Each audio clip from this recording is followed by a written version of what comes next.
avocado seed that we started to prepare to grow. And if you see this, that's how it is. But prior to that, I'm going to show you another one the way it looks like. This is where we started from. Can you believe this? This is this. And now from this and this is what we have there. And that's how you prepare them, using the recycled products to start growing.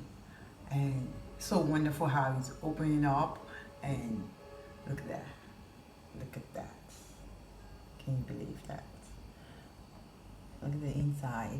So it's a project that you can do right from your home.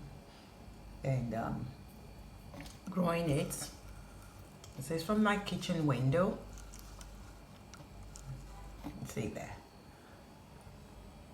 So wonderful to see a new growth coming up.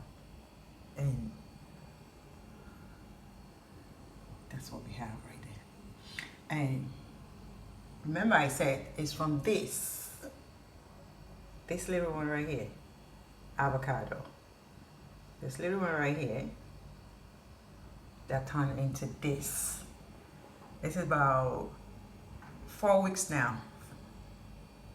It'll take a while. And I'm going to show you how after 4 or 6 weeks, you'll see.